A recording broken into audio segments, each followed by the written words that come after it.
Evet arkadaşlar, yaprak modeli robayla olan bluzumuza başlıyoruz.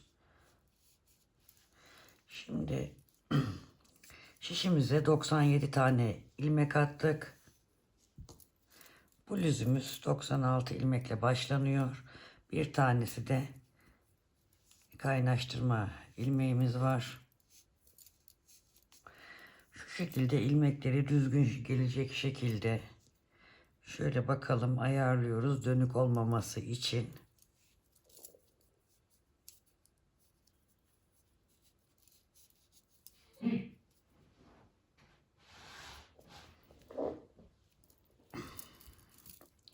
Şu kaynaştırma ilmeğimizi sol şişimizden sağ şişimize alıyoruz.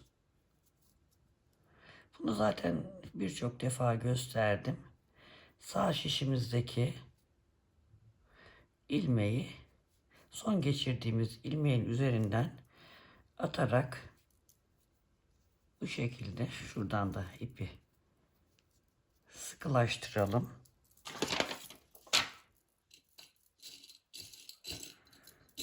Şuraya bir ayraç işaretleyici koyalım.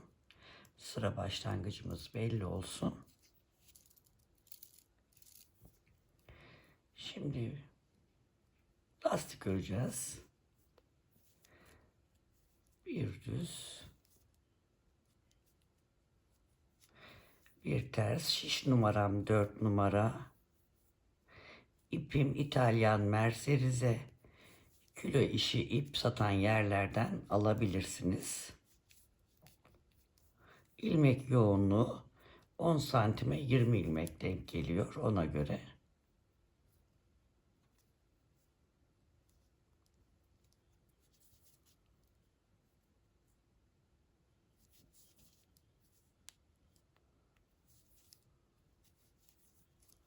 Bir düz bir ters şeklinde bu şekilde dönerek 6 sırayı tamamlayalım.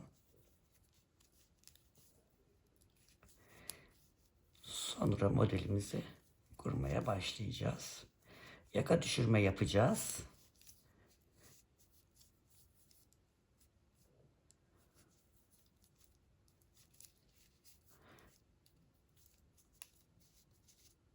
Bu şekilde 6 sıra örelim. 6 sıra lastiğimizi tamamladık. Şu son ilmeği de öreyim ben. Ayraç çıkmasın diye örmeden bekletmiştim. Şimdi bu ayraçlı olduğumuz yer, yani başladığımız yer bizim bluzumuzun arka ortası olarak devam edecek.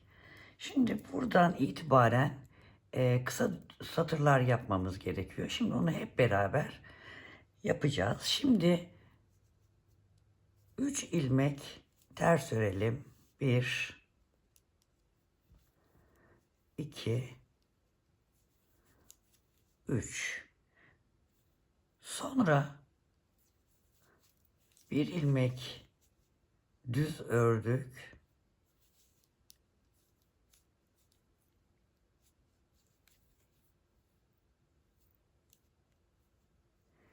Beş ilmek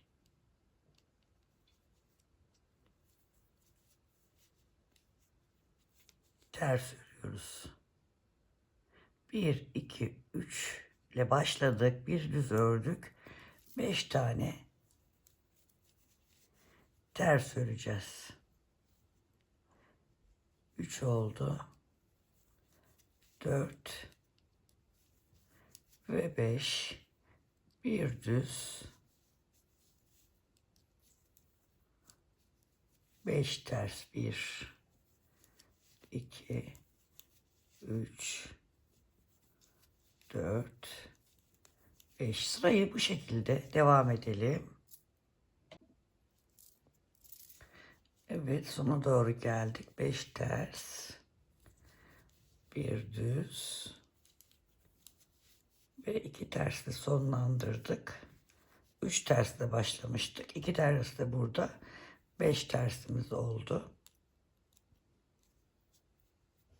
Şimdi 40 ilmek öreceğiz.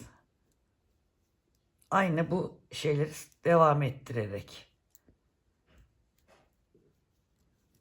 tersi ters, düzü düz olarak 40 ilmek öreceğiz. İlmeklerimizi gördüğümüz şekilde 40 ilmek örelim. 1 2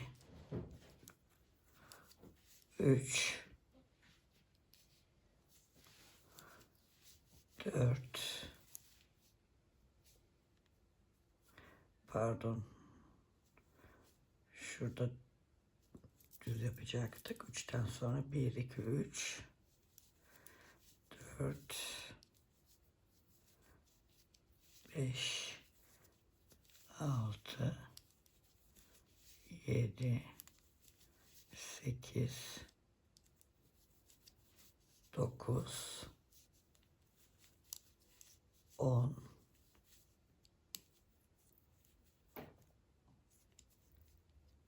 11. Bu şekilde 40 ilmek tamamlayalım. 40 tane ördük. Şimdi dönüş yerimiz belli olacak ama yine de kaç kere dönüş yaptığımızı şu işaretleyicilerden daha kolay anlayabilmek için şöyle dönüyoruz. Şu işaretleyicimizi koyalım. Yani sizler için daha anlaşılır olsun istiyorum. Şimdi dönüyoruz. Bu ilk ilmeği örmeden şişimizi alıyoruz. Burada bakıyoruz. İlmekleri gördüğümüz gibi örüyoruz. Önde düz olanlar arkada, pardon, önde düz, ters olanlar arkada düz örgü olarak bu 5 tane ilmeğimiz. Düz ördüğümüz ilmekte ters ilmek olarak devam edecek.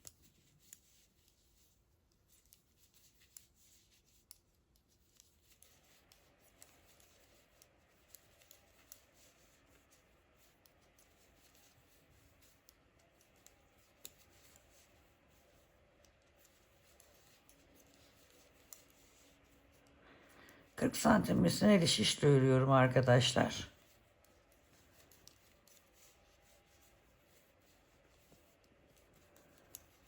Yoksa ben daha önce anlatmıştım. Kısalt, yani uzun misineli şişte nasıl örüleceğini göstermiştim. Ben de olduğu için ben bu şekilde örüyorum. Bu bana daha pratik. Öbürkü devamlı ilmekleri misineye ilerletiyoruz falan. O biraz bana zor geliyor. O yüzden örgü malzemelerim oldukça geniş. Elimde çok malzemem var. Seviyorum bir de. Öyle de büyüğüm. Para da harcıyorum yani bunlara. Şimdi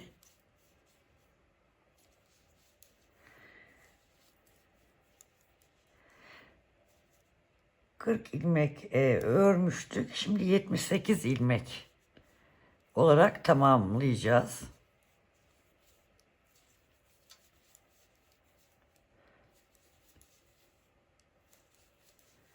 Şimdi şu arkadan başladık. Bu tarafa doğru 40 ördük.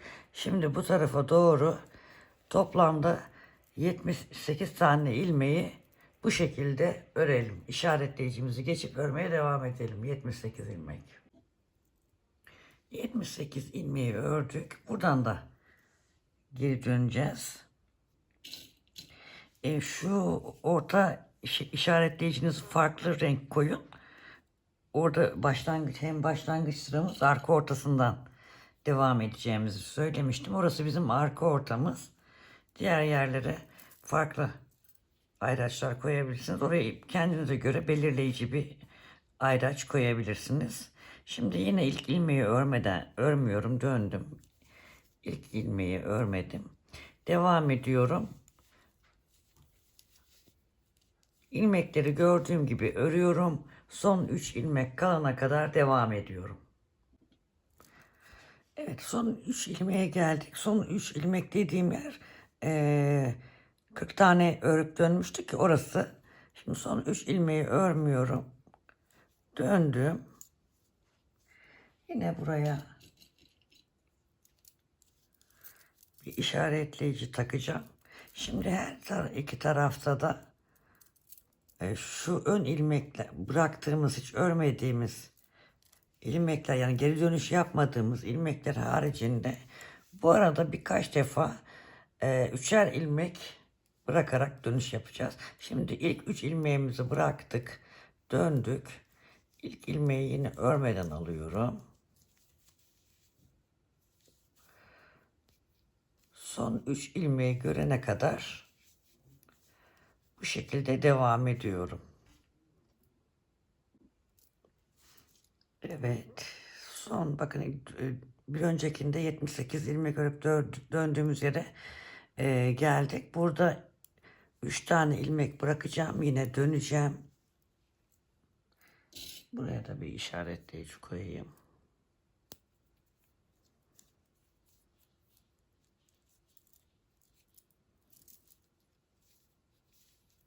Yine dönüşlerde ilk ilmeği örmeden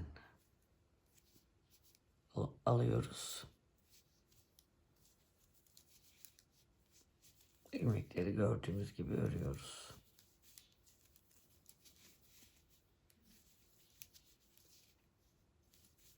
Bu şekilde dönüşler yapmaya devam edelim. Şurada bakın burada ilk şimdi yaptığımız 3 ilmek. Burada da demin yaptığımız 3 ilmek. Bu 3 ilmeklerden 1, 2, 3 tane dönüş yapana kadar aynı şekilde şu şekilde gidip gelişimizi tamamlayalım. Evet, yaka düşürmeyi tamamladık. Şu ipi sonradan saklayacağız. Şöyle şimdi görmeniz için arkaya yapayım. Burası bizim ön kısmımız. Buradan itibaren yani öne gelecek taraf. Yaka düşürme yaptık. Şöyle şişimle gösterebilirsem. Üstüne bir şişi. Biraz daha örünce daha güzel gösterebilirim.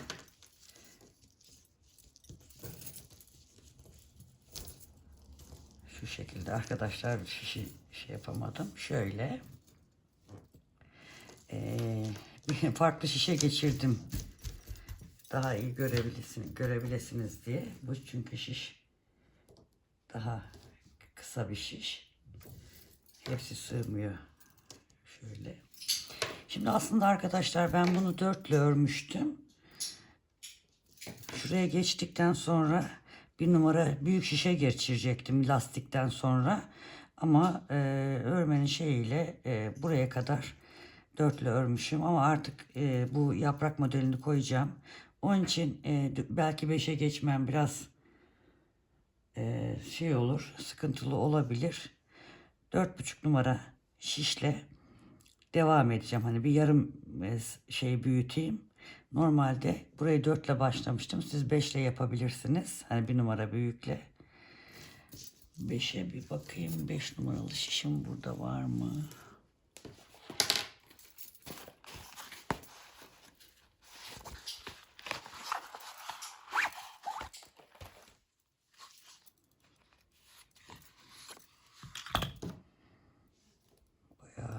Bayağı fark ediyor arkadaşlar. Şurada arkada belli olur o. O yüzden ben 4,5 ile devam edeceğim. Siz lastikten sonra 5'e geçebilirsiniz. Şimdilik biraz çoğaltana kadar gene bu kısa şişle öreceğim. Biraz büyüttükten sonra. Şimdi bakalım.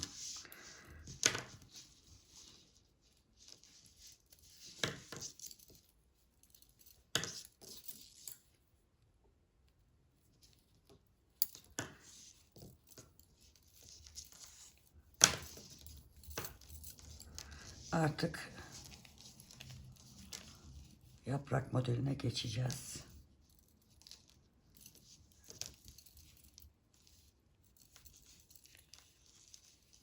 Şimdi yaprak modeline geçmeden önce size şöyle bir şema, şöyle ekran tam alsın, biraz küçülteyim. Ekran görüntüsü alın arkadaşlar.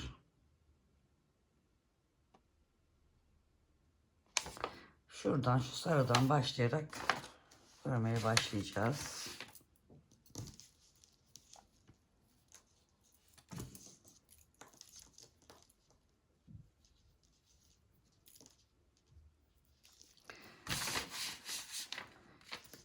Şimdi 3 tersle başlıyoruz. Şurayı yapacağız. Kalemim de yazmıyor. Şurada 3 tersle başlayacağız.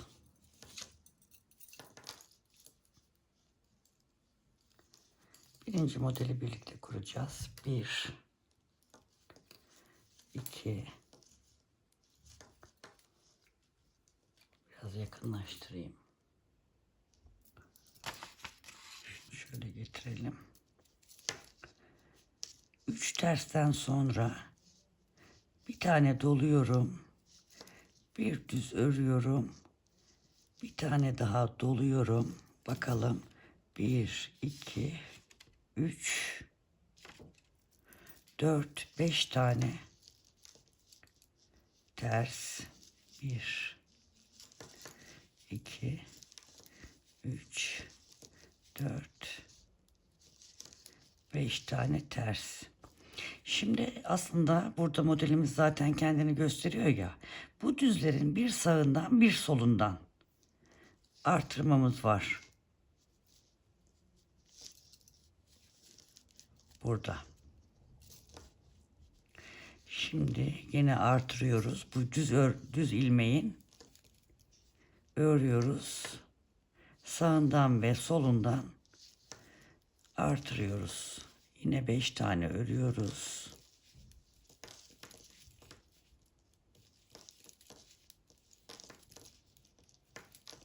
Artırıyoruz. Düzü örüyoruz. Artırıyoruz. 5 tane tersimizi örüyoruz.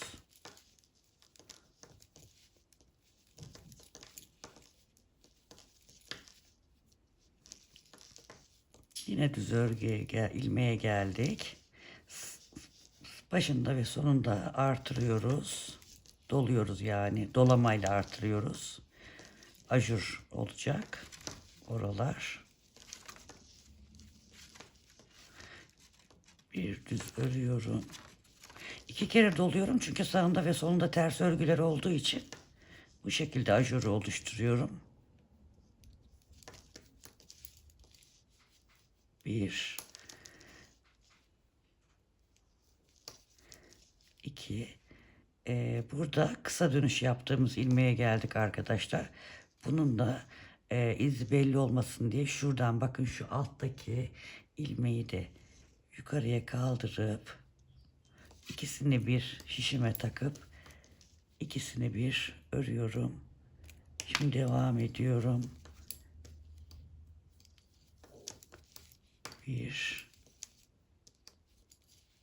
2 tane daha ördüm. Bakın düz ilmeğe geldim. Düz ilmeğin sağından ve solundan artırırken bu düz ilmeğimizi de yine şişimize ilmek yönünü ayarlayarak takıyorum.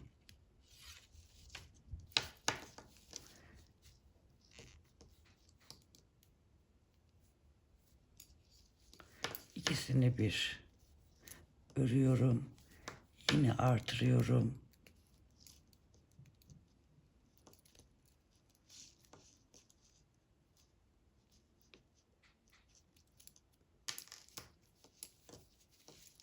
Devam ediyorum. Yine dönüş yaptığım ilmeğe geldim. O ilmeği de bir alttaki ilmeği alıyorum. İkisini bir örüyorum. Örmeye devam ediyorum. Yine düz ilmeğe geldim. Doluyorum. Yine bunu şöyle yönünü değiştirerek alıyorum. İkisini bir örüyorum. Yine doluyorum. Devam ediyorum örmeye.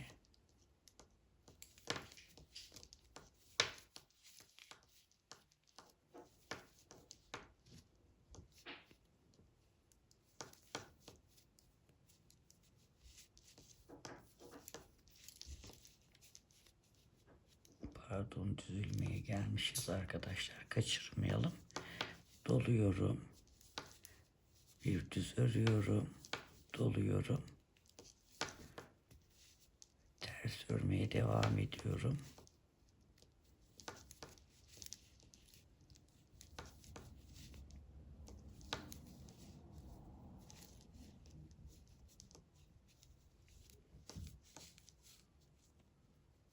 Bir, iki, üç, dört, beş. Evet. Doluyorum. Bir düz örüyorum. Doluyorum. Ters ilmek örüyorum.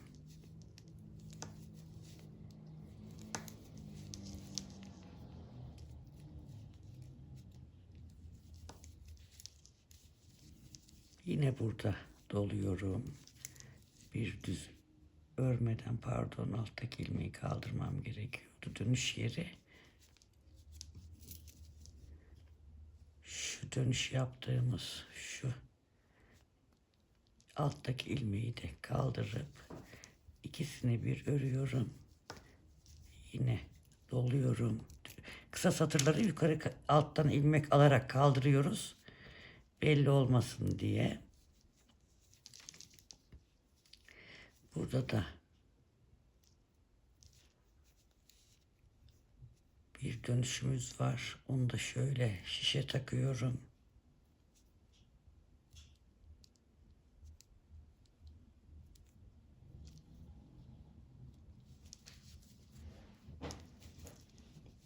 İkisini bir örüyorum. 2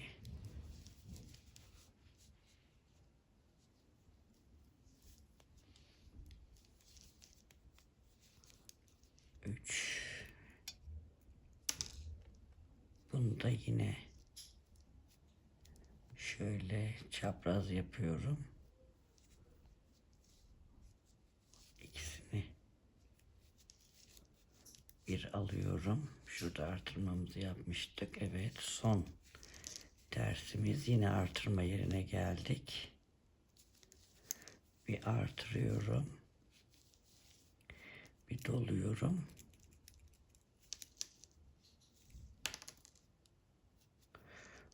Burada bunu yukarıya kaldırıyorum.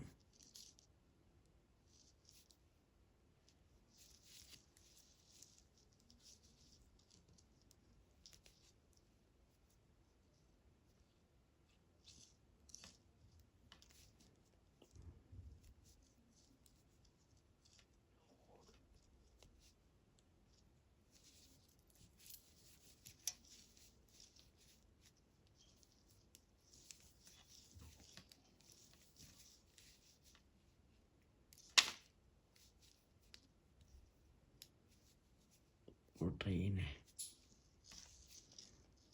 ilmek, kısa satırları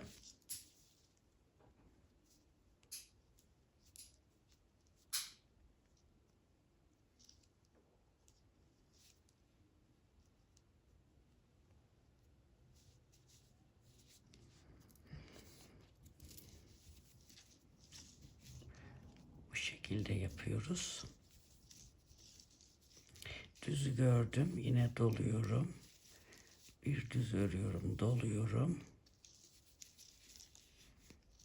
5 tane ters ördüm. Düzü gördüm. Doluyorum.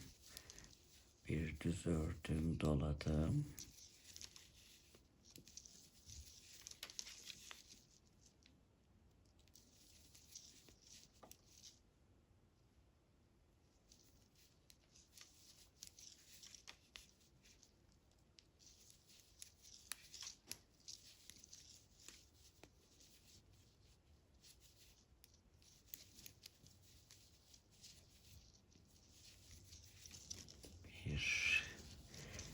Düz ilmeklerin, dediğim gibi, kafa karıştırmayayım, her seferinde aynı şey söyleyerek, düz ilmeklerini sağından ve solundan dolayarak artırma yaptık. Bu sırada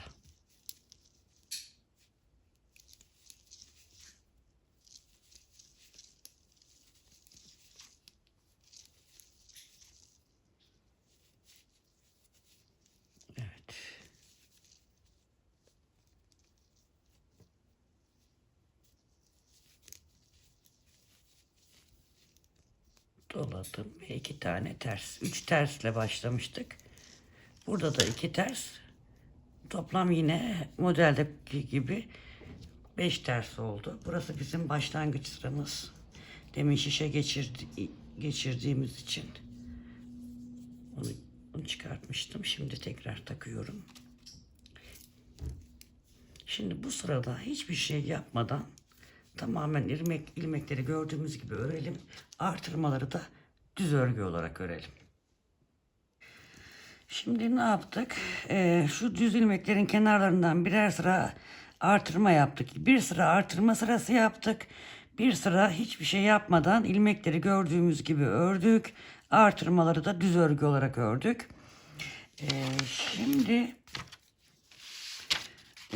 şurada birinci artırmayı yaptık.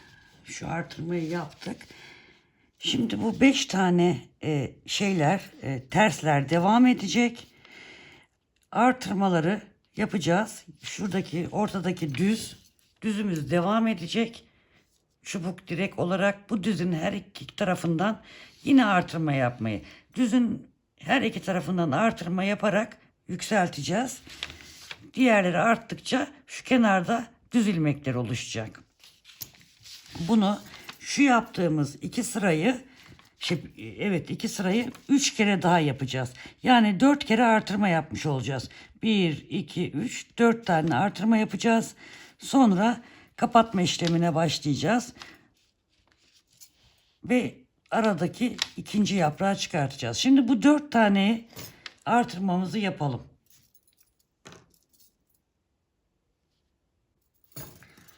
Evet, örgümüz bu seviyeye geldi. Şöyle göstereyim.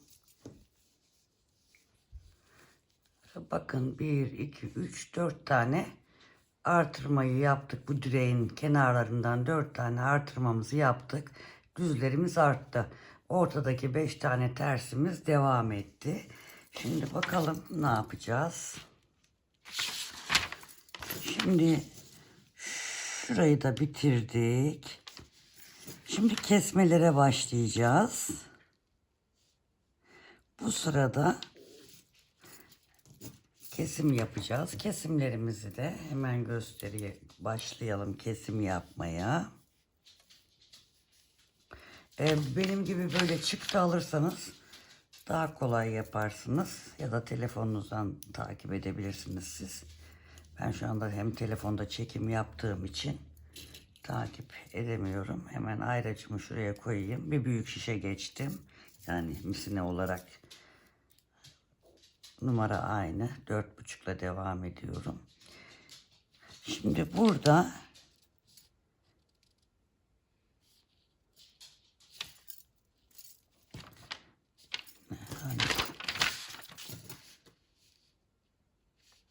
şu kesim sırasını yapacağız.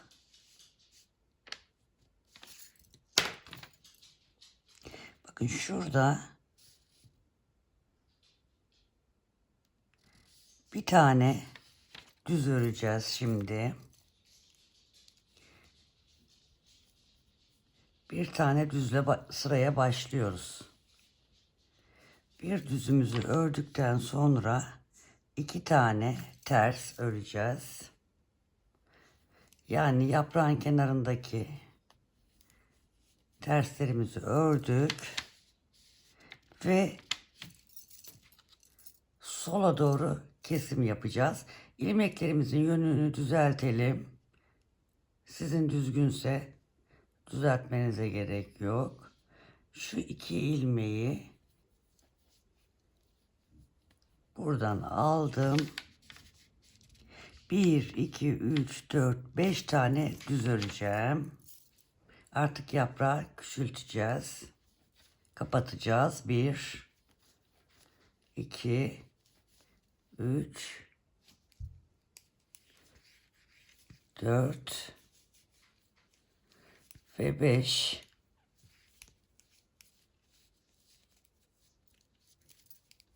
Şimdi ilmeklerin yine burada düzgün olduğu için ikisini şu şekilde örerek kesiyorum. Şunu yaptım. Şimdi 2 tane ters öreceğim. Şimdi bu 5 tane kafanız karışmasın diye ben daha kolayını anlatayım. Şemaya bakmadan anlatayım. Şimdi 5 tane tersimiz var ya arkadaşlar. Onların ortasındaki ilmeği düz olarak öreceğiz. Yani 5 ilmeğin ikisi ters, biri düz, ikisi ters. Şu ortadan 5 tane giden ilmeklerimizin ikisi ters, biri düz, ikisi ters. Şimdi yaprağımızı yine 2 tane düz olan ilmeği kestim. 1, 2, 3, 4, 5 tane düz ördüm ve kenardaki sondaki 2 düzü bir alarak kestim. Bakın yaprağın şimdi bir sonraki sırada da yani bir sonraki sırada dümdüz gideceğiz. Yani biliyorsunuz misineli şişte bir sıra modeli kuruyoruz.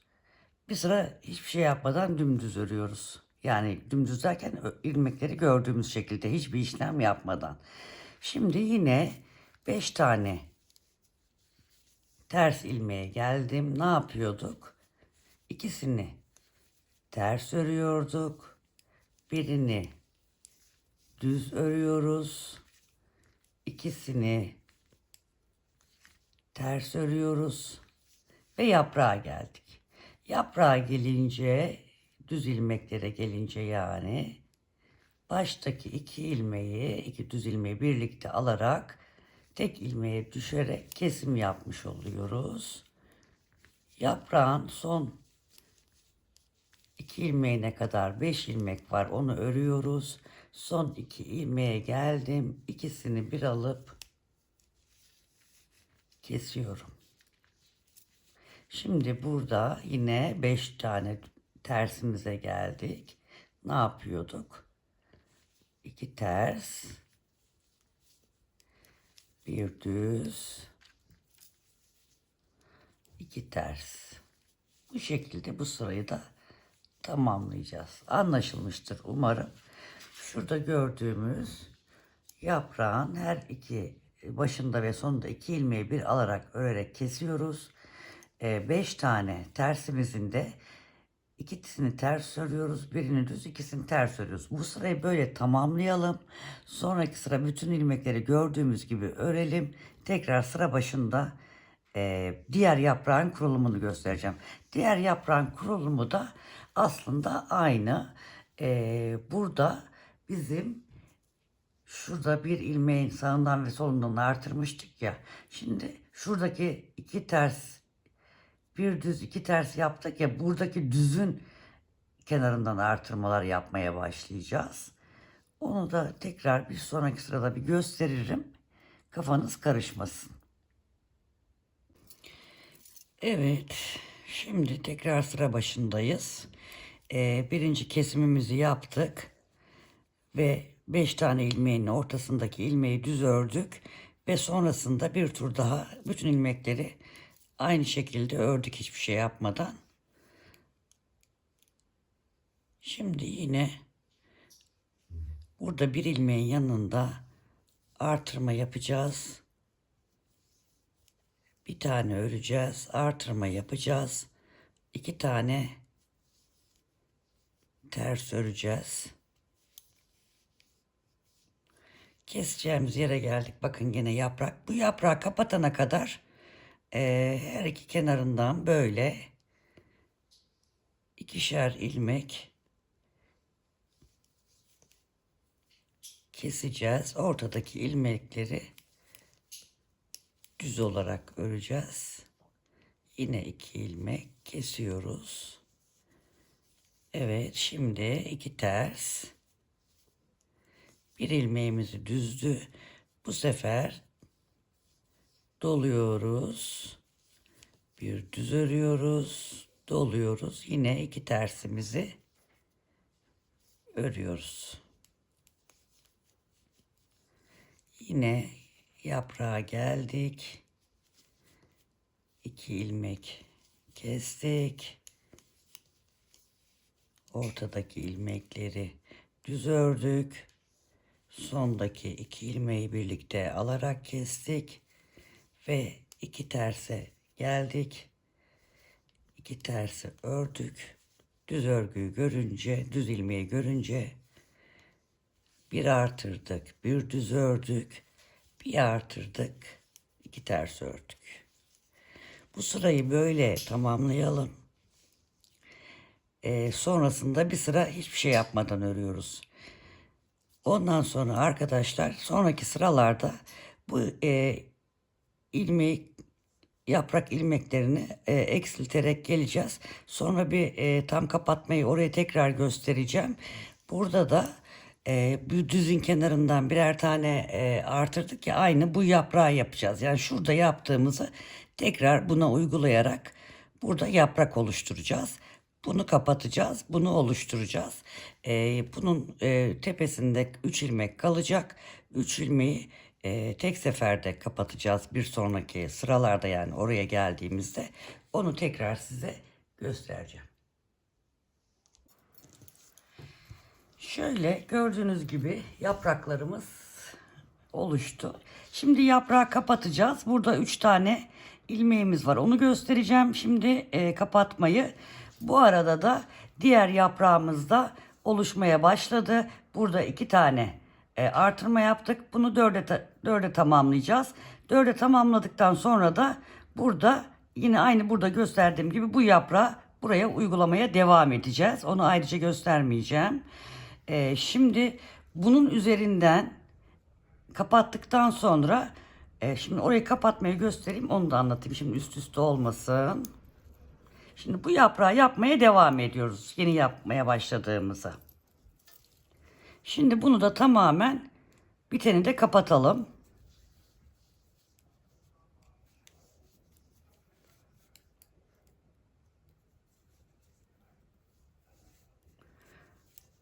Bu yaprağı oluşturmaya devam ediyoruz. Artırdık, bir düz ördük, artırdık.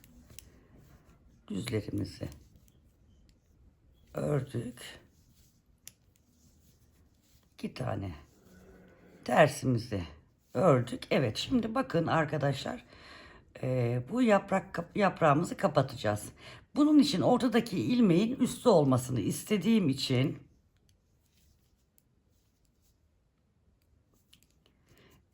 şimdi şu sondaki ilmeğim kaçtı, pardon, hemen toparlıyorum.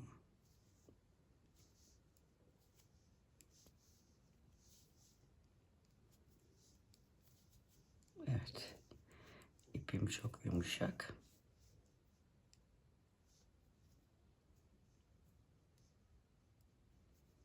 Şunu başa almak istiyorum.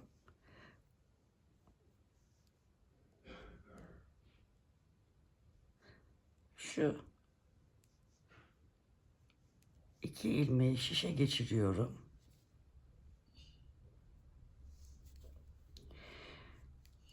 Bu ilmeği de şu şekilde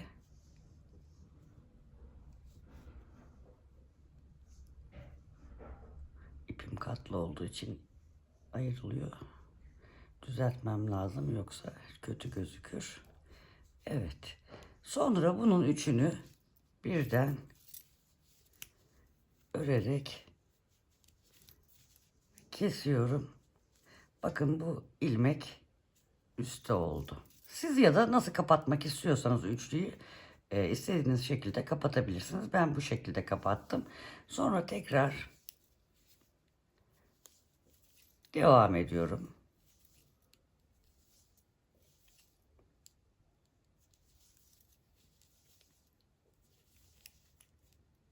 Aynı işlemleri tekrarlıyorum artık.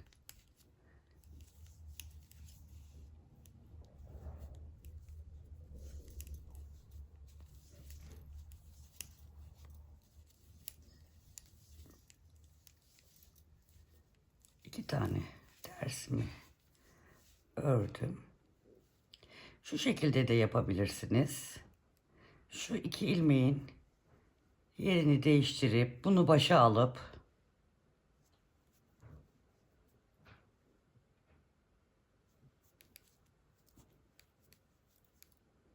bunu başa alıp şöyle, bu daha kolay, bunu yapabilirsiniz. Üçünü bir örüp tek ilmeğe düşürüyorsunuz. Bu şekilde bu sırayı tamamlıyoruz. Sonra boş sıra. Yani o boş sıra dediğim, benim hiçbir şey yapmadan ördüğüm sıraya boş sıra diyorum. Sonra bunu 3 tane kestiğimiz yerin üstüne bir boş sıra gideceğiz. Onun haricinde buraya 2 sıra hiçbir şey yapmadan, yani şöyle söyleyeyim, onu hiç karıştırmayayım. Bunun üzerinde 3 tane ters örgüyü gördükten sonra bir sonraki sırada bunun 3 tane kesiyoruz ya, bunu ters örgü olarak öreceğiz. Otomatikman hep 5 tane tersin üzerinden model kuruyoruz ya.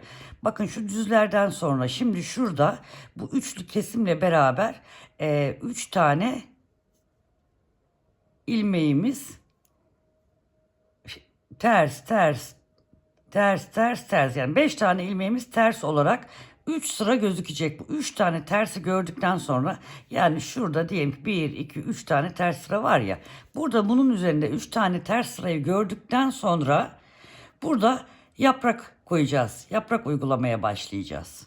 Aynı burada yaptığımız yaprağı burada koymaya başlayacağız. Ortadaki düz olacak, kenarlarından artırma yapacağız. Bu şekilde devam edelim. Zaten biraz ilerleyip gösterdikten sonra anlayacaksınız. Evet, epeyce ilerledik. Şimdi en son şurada size demiştim ki, şöyle biraz yakınlaştırarak göstereceğim. Şurada demiştim 3 sıra ters örgüyü gördükten sonra bir yaprak modeli daha kuracağız demiştim. Söylemiştim, 2 ters, bir dola, bir düz, bir dola ve 2 ters olarak buradaki yaprak modelini de kurmuş olduk. Şimdi artık yeni yaprak modeli kurmayacağız. Şöyle bakarsak, şöyle biraz şey yapayım. Sonra geniş şiş alıp göstereceğim roba tamamen bittiğinde.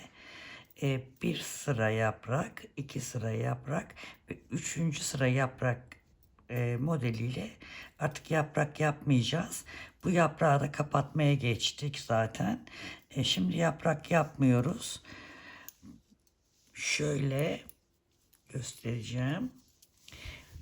Burada bir yaprağı kapattık dedikten sonra 3 diş haroşa sırası ördükten sonra bir yaprak daha kurmaya başlamıştık. Diğer taraftan beraber kurduğumuz bir yaprak vardı. Onu kapattık. Onu kapattıktan sonra da burada 3 sıra ters örgüyü gördükten sonra şimdi başka bir işleme başlıyoruz. Bu arada bu yaprağımızı da 1, 2, 3, 4 tane ajurunu oluşturduk. Birinci kapatmak için birinci kesmelerini de yaptık. Şimdi artık göstereceğim şey, son göstereceğim işlem, yani bir müddet artık yani yaprak yapmayacağız. Robada yapacağımız artık son işlem olarak ilerleyecek. Bunun için de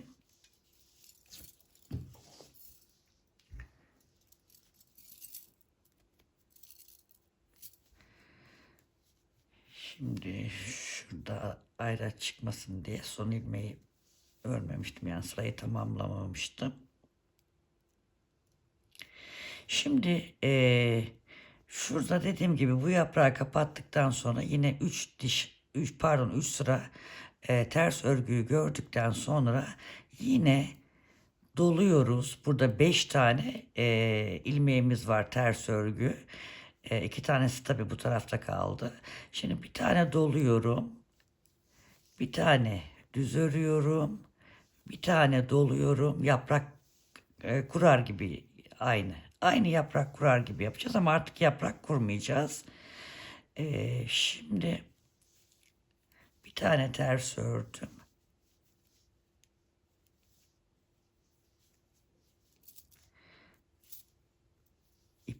yapılmış. İkinci tersimizi de ördüm.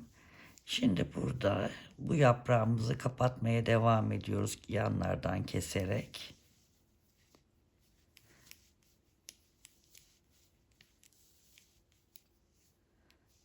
Şurada daha net göstereceğim. Çünkü burası başlama sıramız yarısı bu tarafta, yarısı da bitişle tamamlanıyor buranın. O yüzden şimdi şurada daha net göstereceğim. Şimdi burada 5 tane ters ilmeğimiz var. Bu 5 tane ters ilmeğin 2 tanesini ters örüyorum. Doluyorum. Bir düz örüyorum. Doluyorum. 2 ters örüyorum. Bir yaprağı daha tamamlayalım. Bir kez daha göstereyim.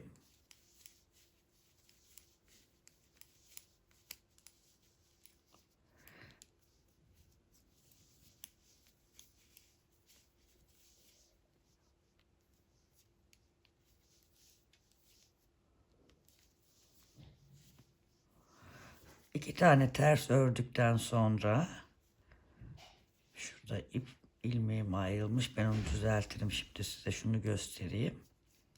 Bir doluyorum. Bir düz örüyorum. Yine doluyorum. 2 ters örüyorum. Bu şekilde devam edeceğiz bu sıraya. Bir sonraki sıra boş sırayı, bir sıra model kuru uyguladığımız sıra, bir sırada ilmekleri gördüğümüz sıra olduğu için bundan sonraki sıra bir boş sıraya denk geliyor. Yani hiçbir şey yapmadan gördüğümüz sıra. Şimdi şurada bir düz, bir artırdık, bir düz ördük, bir artırdık. Şimdi burası nasıl ilerleyecek? Hem bir yandan bu yaprağı kapatırken burada bir sonraki sırada da 2 ters artır 3 düz artır 2 haroş ters örgü. Yani bu iki ters örgünün hemen burada sonunda, burada başında artırmaları yapacağız. Ortadaki ilmekler düz örgü olarak çoğalacak. Bu artırdığımız ilmekler ve diğer ilmekler düz örgü olarak ilerleyecek. Ters örgü değil. Sadece buradaki 2 tane ilmek ters olarak devam edecek. Artırdığımız ilmekler düz olarak devam edecek. Dediğim gibi yaprağı kapatırken ve şurada bu tarafta başında ve sonunda 2 ters artır, ortadaki düz ilmekler artır, 2 ters olarak modelimiz devam edeceğiz ve yaprağı da kapatacağız. Zaten bunlar birleşeceği zaman size orayı tekrar gösterdiğimde bir sonraki birlikteliğimizde anlayacaksınız. Şimdi arkadaşlar sırayı tamamladık. Modelimizi şöyle göstereyim. Benim size demin anlattığım yer şöyle mi göstereyim, daha şöyle yakınlaştırarak. Şurada 2 ters örgü, bir dola, bir düz ör, bir dola, 2 ters örgü diye anlatmıştım. Bu 2 ters örgüler devam edecekti. Burası da bu şekilde açılacaktı. Tabii bu şuradan baktığımızda da şu yaprağımızın her iki kenarına denk geliyor bu 2 ters örgü. Yaprağımız bittikten sonra burada 5 ters örgü oldu. Bu 5 ters örgüyü ilk önce bir defa bittikten sonra artır 5 ters örgü artır şeklinde yaptım. Sonrasında yine artır bir ters örgü, 3 tane ilmeği, ortadaki ilmeği kestim. Yani 5 ters örgüyü 3'e düşürdüm. Sonra yine boş sırayı ördükten sonra kalan 3 ters ilmeği de kestim. Şimdi şu şekilde en son sırayı şöyle yapmıştım. Artır 3 ters örgüyü kes, artır şeklinde sırayı tamamlamıştık. Şu şekilde, umarım anlatabiliyorumdur. Yani şunun etrafından gelen iki ters örgü, bir de şu üçlüyü kestik mi bir ilmek, 5 ilmek oldu. Bu 5 ilmeği bir tur hiç kesim yapmadan ortada kenarlardan artırma yaparak ördüm. Sonra ortadaki 3 ilmeği kestim, bir ilmeği düşürdüm. 3 ilmek oluştu. 3 ilmeği de bu sırada kestim. Tabii kenarlarında artırmaları yaparak. Şimdi bu sırada şunları çıkarayım. Ben demin ilmekleri saymak için bunu koymuştum işaretleyiciye. Şu anda 223 tane ilmek var şişimde. 223 ilmek. Şimdi artırmaya devam edeceğiz. Bu seferki artırmalarımızı da 2 sıra olarak uygulayacağız. Şimdi şuraya da işaretleyicimi koyayım, karışmasın.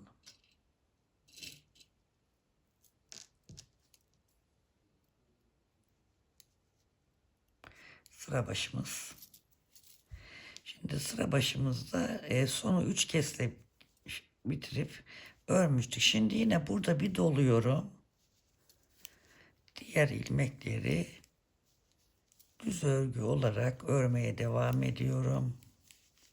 Şimdi burası başlangıç yeri, anlamazsınız diye şurada tekrar, yani karıştırabilirsiniz.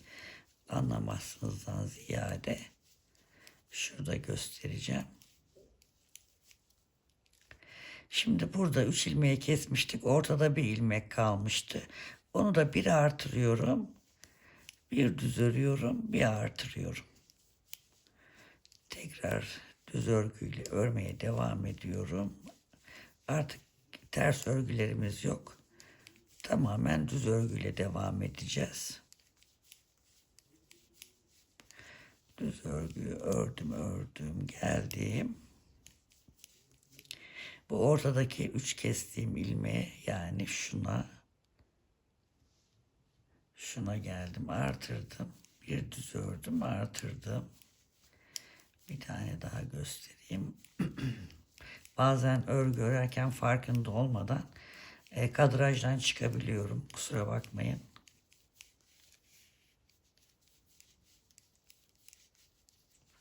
Bir tane daha göstereyim. Evet, bakın şurada bir artırıyorum. Bir düz örüyorum, bir artırıyorum.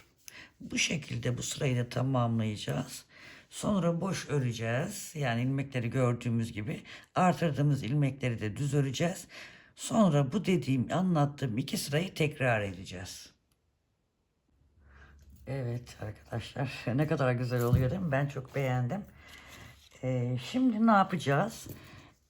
Burada üçlüyü kestikten sonra 2 tane daha ajur sırası oluşturduk. Bu tek ilmeğin üzerine kenarlarında ajur oluşturduk. Onun üzerine de 2 sıra daha düz örgü ördüm. Hiçbir şey yapmadan. Artık tamamen düz örgüye geçtik. 2 sıra şuradan şöyle gösterirsem.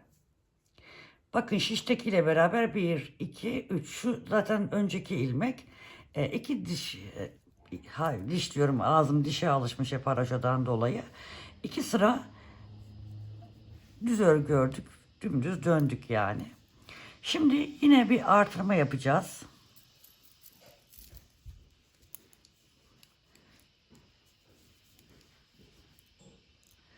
Şimdi 9 tane öreceğiz. 1, 2, 3, 4, 5, 6, 7, 8, 9 tane. Şuradan ilmek kaldırıp bir bakayım delik olacak mı? Şöyle çapraz bir tane artırdım. Hemen şöyle bakayım. Olmuyor arkadaşlar. Bu şekilde yapalım.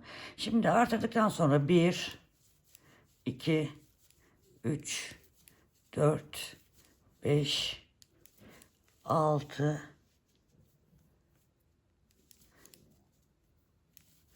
7, 8, 9, 10, 11, 12, 13, 14, 15, 16, 17, 18. Yine buradan bir ilmeği şöyle kaldıralım. Şişimize takıp şöyle çaprazından alalım.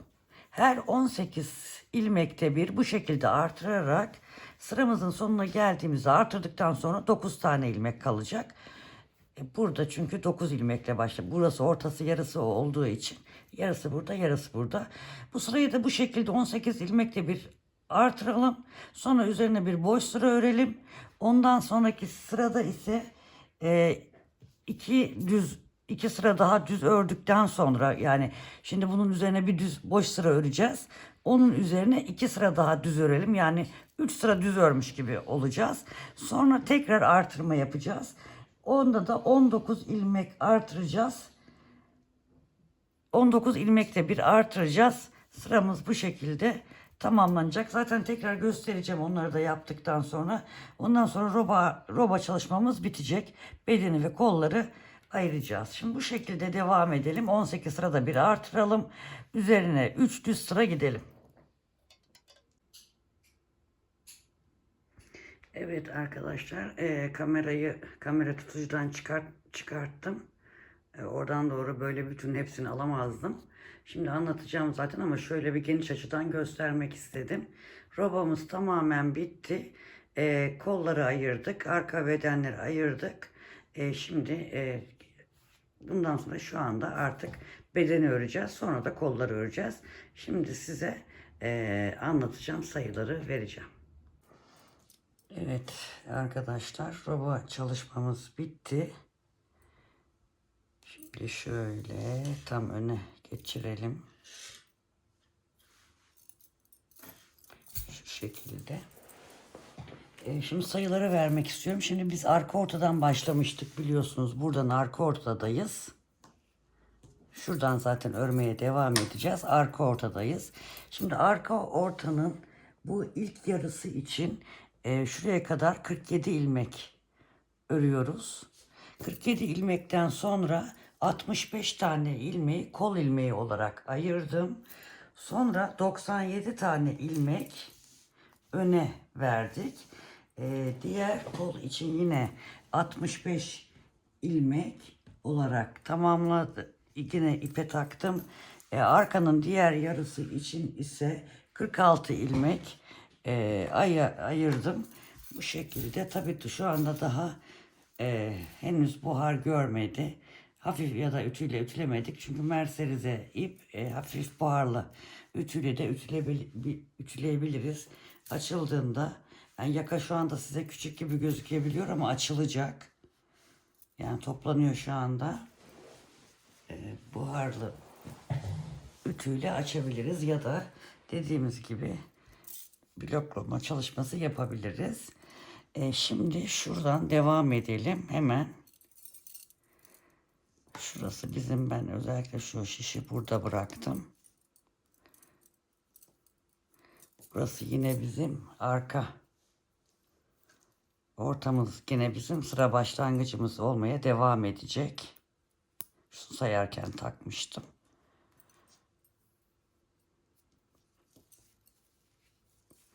Şimdi dediğim gibi sadece bedeni öreceğiz.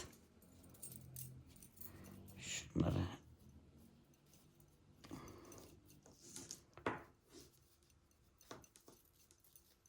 şimdi buradaki arkanın yarımı olan 47 tane ilmeğimizi düz olarak örelim. Şuraya işaretleyicimi sıra başı olarak takayım gene. 47 ilmeği örelim arkadaşlar.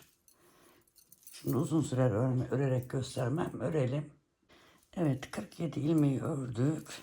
Şimdi burada kol altından artırma yapacağız.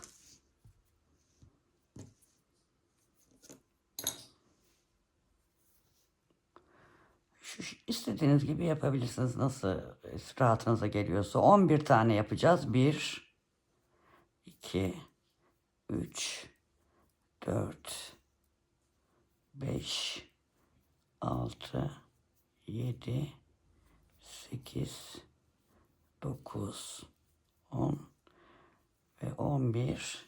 Şimdi şurada şunu söylemedim herhalde ben size. Burada 18 ördük, bir artırdık, 3 sıra düz ördükten sonra ondan sonraki sıra 19 ilmek ördük, artırdık. O şekilde sırayı tamamladık. 15 18 örüp bir artırdığımız sırada 15 kez artırmış olduk. 19 ilmek örüp artırdığımız sırada da 16 tane artırmış olduk. Bu roboları bölmeden önce şişimizde 320 tane ilmek olacak arkadaşlar. 320 tane ilmeği bu sayılara böldük. Şimdi 11 tane ilmeği attıktan sonra şu kol ilmeklerini burada bırakıyorum. Şurada yardımcı şişe aldım göstermek için. Yuvarlağı göstermek için almıştım onu.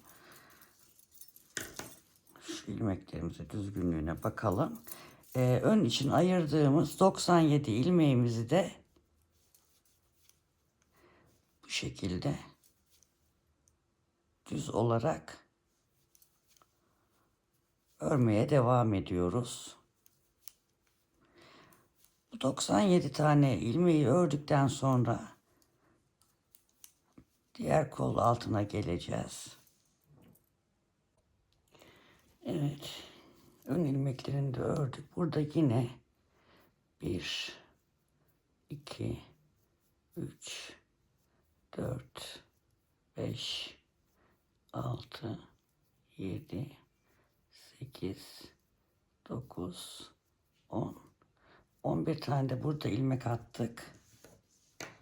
Sonra arkanın diğer yarısını da örerek yani şöyle birleştirmiş olacağız. Şimdi bu artırdığımız ilmekleri de sırası geldiğinde bir sonraki sırada düz örgü olarak öreceğiz. Şimdi şunu bir birleştireyim. Şöyle hemen şuraya biraz öreyim göstereceğim.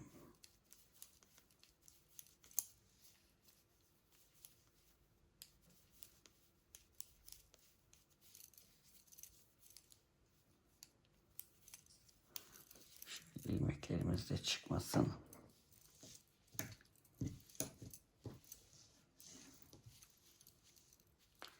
Yaka düşürme de yapmıştık. Bakın şöyle şurası arka tarafı. Şurası şöyle ön tarafı. Şu anda şişim küçük olduğu için açamıyorum. Anca bu kadar gösterebiliyorum. Şu da kola taktığımız ipimiz. Evet arkadaşlar dönerek artık düz olarak bedeni öreceğiz.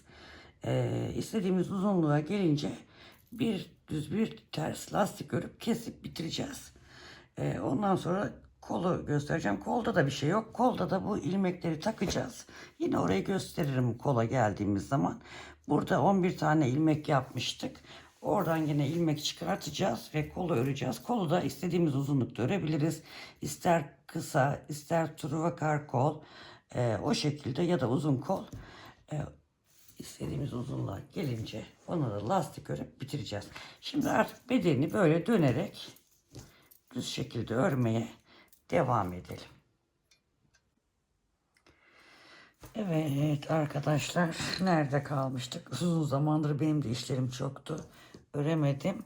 En son bedene geçmiştik. Koltuk altından 11 tane şöyle göstereyim orada kol ördüm. 11 tane artırdıktan sonra dümdüz aşağıya kadar örmeye devam ettim. Hemen santim vereyim size. Tabii bu sizin kendi ne kadar uzunlukta istiyorsanız o kadar uzunlukta öreceksiniz. Koltuk altına 11 ilmek attıktan sonra 33 santim düz örgü ördüm. 34 santimde lastik örgü ördüm. 12 sıra lastik örgü ördüm. Şimdi ondan sonra kolu şöyle anlatacağım. Kolu da burada şimdi gösterdim. Şişe aldım, iple bekletiyorduk. Kolu da şişe aldıktan sonra şöyle bakayım, ben biraz kısa kol ördüm. Siz de dediğim gibi istediğiniz uzunlukta örebilirsiniz. Kol şöyle koltuk altından itibaren şuradan baktığımda bitmiş haliyle 32 santim, burada 27 santim düz örgü örmüşüm. Geri kalanıyla da lastik örmüşüm. Şimdi kolda hemen şöyle yapayım. İçeriden de zaten işaretleyicilerim var. Çıkartmadım daha. Şeyde pardon, 76 tane ilmeğimiz kolda olmuştu. 76 ilmekten sonra şurada 13 sıra ördüm. 13 sıra ördükten sonra şimdi kesim yaptım. Şimdi söyleyeceğim onu burada. 1, 2, 3, 4, 5, 6 kere kesim yaptım. Yani 12 ilmek eksilttim. 2, 2, 2, 2, 2 şeklinde 64 ilmeğe düştüm. 64 ilmekten sonra da bu lastik kısmına geçmeden önce o 64'üne 4'ünü de bu lastik sırasında keserek lastiği ördüm. Yani 2 ilmeği bir alarak lastiği ördüm. Dediğim gibi uzunluğu tamamen size kalmış. Benimki şuralarda. Siz yani daha uzun istiyorsanız bu kesmeye mesela biz 6 tane kestik. Yani daha da daraltabilirsiniz isterseniz. İsterseniz bu şekilde de uzatabilirsiniz. Daraltmak isterseniz yine şurada bir 2 ilmek daha kesersiniz. 14 ilmek kesmiş olursunuz. Daha da yani 2 keserek her 10 sırada bir, şöyle göstereyim size, bakın. Ben işaretleyicileri koydum karıştırmamak için. Her 10 ters örgüyü gördükten sonra kesme işlemini yaptım. İlk 13 sıra, sonra 10 sıra olarak yaptım. Şimdi şurayı göstereyim size.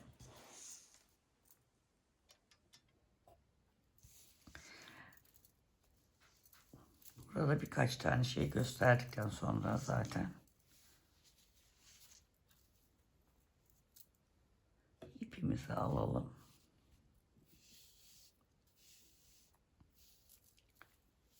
Şöyle buradan 11 tane artırmıştık. 11 tane de şimdi buradan ilmek çıkartacağız. Önce tam yarısından, şöyle yarıdan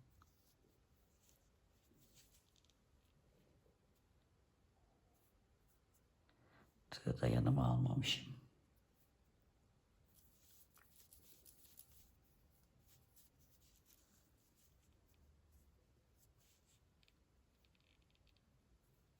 Şöyle bir, bu taraftan 6 çıkartalım. Diğer taraftan 5 ilmek çıkartacağız. Toplamda 11 çıkartmış olacağız. Şimdi 1,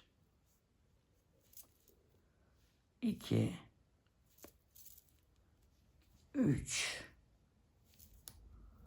4, 5, ve şuradan 6.'yı çıkarttıktan sonra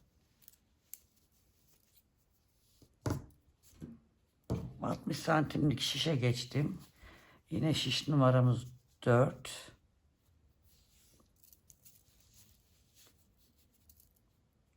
Buradan dümdüz örelim bütün ilmeklerimizi. Düz örgü. Diğer artırma yerine kadar, yani koltuk altına gelene kadar bütün ilmeklerimizi düz olarak örelim. Orada tekrar artırma göstereceğim. Evet, koltuk altına geldik. Buradan 6 ilmek çıkartmıştık. Buradan da 5 ilmek çıkartacağız. 1, 2, 1, 2, 3, 4, 5. Şuradan başlıyoruz. 1, 2, 3, 4 ve bu 5. Bu taraftan 6 çıkartmıştık. Buradan da 5 çıkarttık. Toplam koltuk altından da 11 tane ilmek çıkartınca şişimizde şu anda 76 tane ilmek oldu. Bu 76 tane ilmeği ilk şimdi şuraya bir işaretleyici koyacağım. Sıra başımız. İşaretleyicimizi koyalım. Dönerek öreceğiz.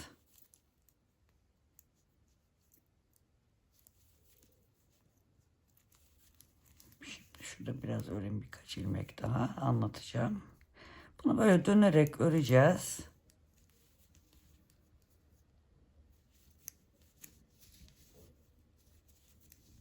Hep ön yüzdeyiz yine. Bedende olduğu gibi.